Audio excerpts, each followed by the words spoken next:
les de 4 points, et ce dernier des 4, il est situé dans la partie initiale des fleurs du mal. Les fleurs du mal ont été écrites par Roser, qui est un poète qui a pris tout ça de la poésie. Le poème était de 5 passages, ces vers sont assez spontanés.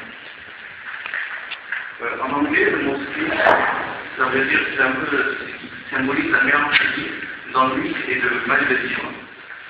Et donc nous nous demandons quelle est l'originalité du paysage moral, mais un peu tranquille à dire dans quel état d'esprit Robert en écrivant ce poème. Alors le ciel va être donc presque comme un mer, peut-être trop grand dans lui, et que de l'horizon pendant il nous verse un moment de triste. Dans la terre échangeur d'une gastronomie, l'espérance, comme une chose, s'envoie dans les murs du soleil et se pognon à tête avec la fonte. Dans la pluie étalante des immenses séries, d'une vaste prison limite les barreaux, et qu'un peuple muet d'instant de vagues j'entends s'effiler au fond de mon cerveau. Les cloches tout à coup sautent avec les chutes, et lancent vers le ciel un arc de tournement. Ainsi que des esprits errants sans patrie qui se mettent immédiatement, et de l'eau courbillards, sans tambour, midi, défile lentement dans mon âme. L'espoir, vaincu, pleure, et l'angoisse atroce, despotique, sur mon crâne incliné prend son rapport. Nous aussi en vente de chanter par la Léo.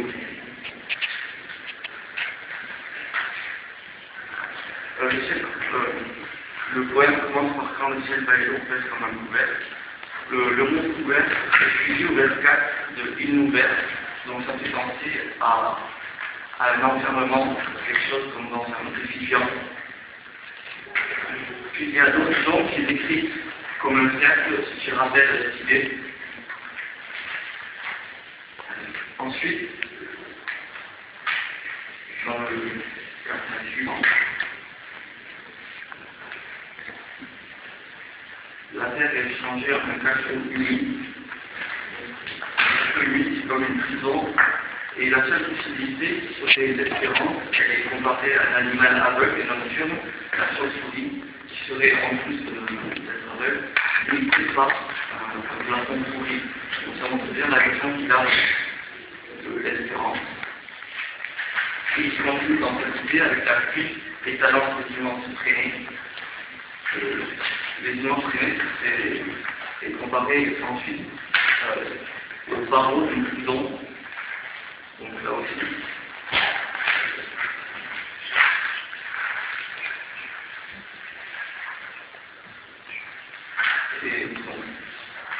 Après, il y a la vision de l'araignée, qui est un animal aussi comme la chauve-souris, qui n'est pas très mélioratif. Il y a des cloches qui sont le symbole de la gloire.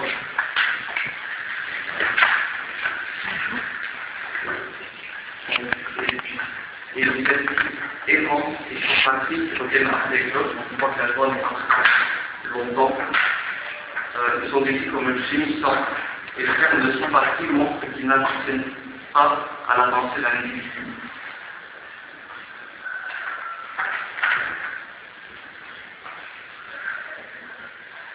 Donc les pensées tristes sont comparées à des corbillards sans tambour ni musique.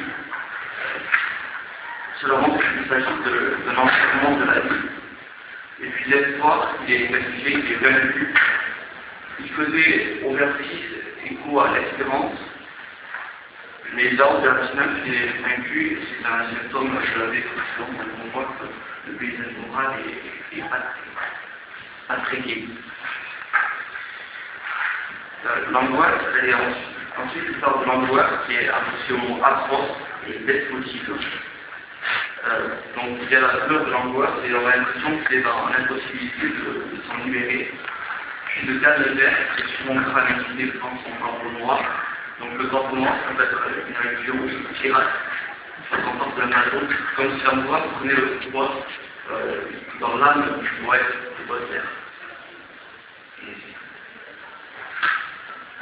Donc, on voit bien l'enseignement de discipline et de la mélancolie chez Baudelaire, surtout dans ses derniers vers.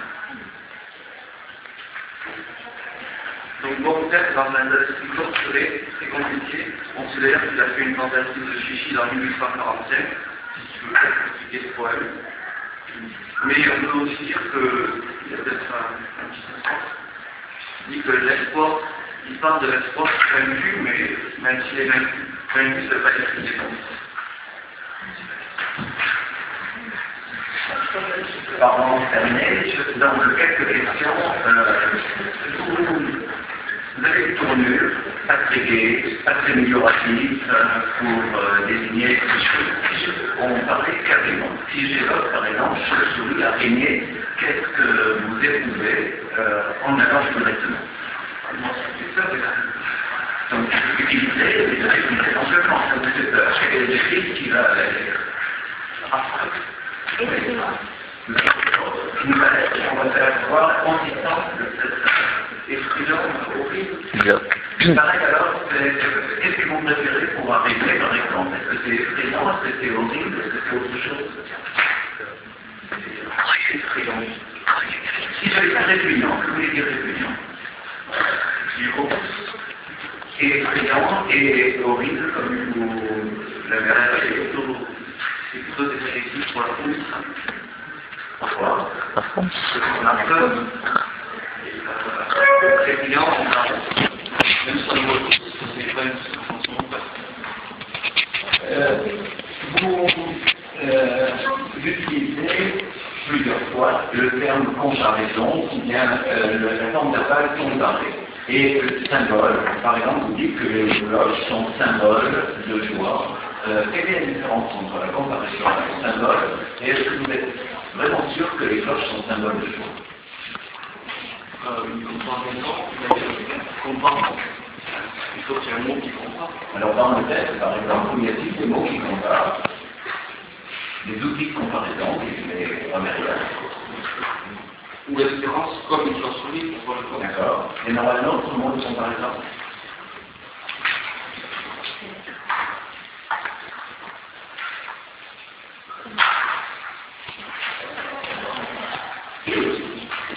Dans le ciel, j'avais l'autre comme ouvert. C'est le même. Bon, alors, et le symbole? C'est quoi un symbole? Et est-ce que les cloches sont vraiment symboles de joie? Dans le symbole, c'est symbolique, c'est quelque chose qui représente un sentiment. Et les cloches, c'est pas forcément symbole de joie. Dans les églises, parce que les cloches pour un langage. Oui, non. Mais oui. Ça peut être les deux. Alors, vous avez raison, ça peut être les deux, ça peut même être les trois.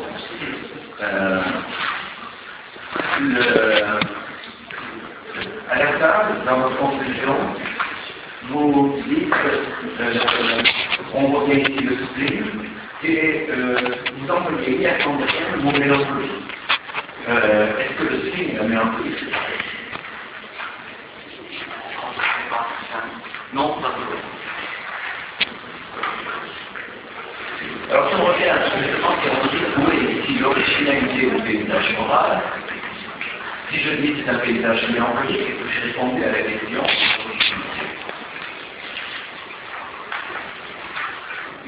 non. La mélancolie est un sentiment qui appartient à quel courant littéraire? C'est propre à Baudelaire. Non, dans le romantisme. Alors, continuez. Pourquoi justement la théorie humanitaire est absolument négative? Parce que le spleen, c'est caractéristique de Baudelaire. Pourquoi c'est caractéristique? C'est ça la question.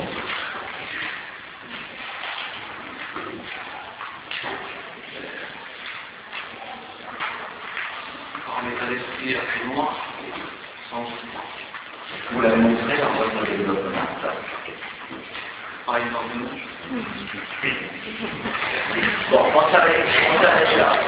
Voici une présentation sympathique de ce qui est devenu le